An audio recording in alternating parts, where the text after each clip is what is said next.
Bonjour, moi c'est Violaine. Bonjour, moi c'est Delphine. Derrière Derrière Mater Mater Ciné, Ciné, c'est nous. Aujourd'hui, parlons du territoire au cinéma. Parlons images et son.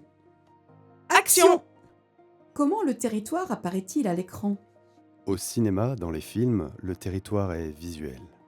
Par exemple, dans L'Amour braque, réalisé par Zulawski en 1985, dès le début du film, les 4 gangsters rejoignent la gare de Nancy et quittent la ville à bord d'un train après avoir braqué une banque.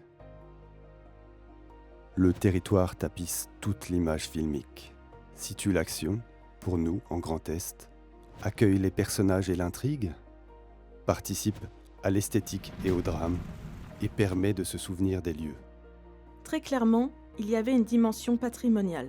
C'était important pour moi de garder la mémoire, dans un film, de cette rue, à laquelle évidemment beaucoup de Dombaslois étaient attachés, soit pour y avoir vécu, soit pour la connaître.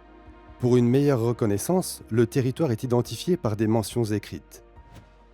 Sur des panneaux d'enseigne ou d'entrée de ville, sur des cartes ou des blasons, ou encore sur des plaques d'immatriculation.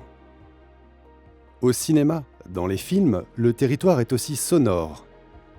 Dans le film La Bonne Épouse, réalisé par Martin Provost en 2020, nous entendons Juliette Binoche, Édouard Baird, Yolande Moreau dire Alsace, Forbach, la cristallerie de Saint-Louis, Strasbourg, Schnaps, route de Lischbach, le Honeck. Vous l'aurez compris, Le territoire au cinéma se regarde s'écoute. et se lit. Clap de fin pour cette séquence. Coupé!